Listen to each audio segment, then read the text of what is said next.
Mohon dan berharap bantuan kepada Bapak Presiden. Kisah pilu Abdul Fattah, TKI asal Cianjur meninggal, jenazahnya tertahan di Kamboja, bermula tergiur gaji 10 juta. 1 bulan lamanya menunggu kepastian pemulangan jenazah sang anak, orang tua Abdul Fattah alias MAF 20 kini meminta bantuan Presiden Jokowi. Hal itu disampaikan pihak keluarga melalui video yang diunggah di media sosialnya. Nuraini, 57, ibu MAF berharap Presiden Jokowi membantu memfasilitas pemulangan jenazah anaknya.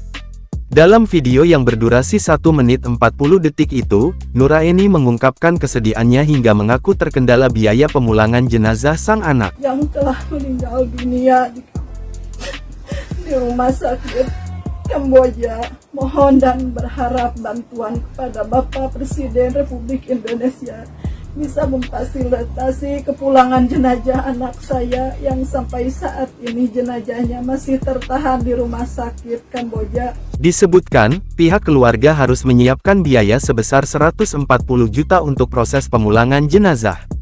Pihak keluarga pun berharap bantuan dari pemerintah dan Presiden Jokowi. Oleh sebab itu, saya sangat berharap kepada Bapak Presiden agar bisa membantu kepulangan jenazah anak saya dari negara Kamboja sampai Indonesia. Najib Ali Hildan yang merupakan kuasa keluarga TKI Cianjur itu mengatakan, pihak keluarga menempuh upaya ini lantaran sudah sebulan lebih berupaya memulangkan jenazah anak mereka akan tetapi terkendala. Surat permintaan bantuan pun sudah dikirimkan langsung ke Istana Negara.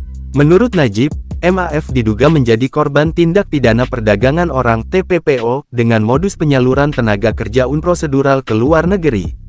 Kini, pihaknya telah melaporkan 3 orang yang berperan sebagai perekrut dan sponsor ke Polres Cianjur.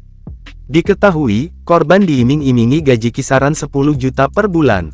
Mulanya, MAF dijanjikan dikirim ke Thailand akan tetapi berujung ke Kamboja. Selama bekerja sejak Mei tahun 2023, korban sempat mengaku sering mendapatkan tekanan dan diancam akan dijual ke Laos apabila tidak bisa mencapai target pekerjaan.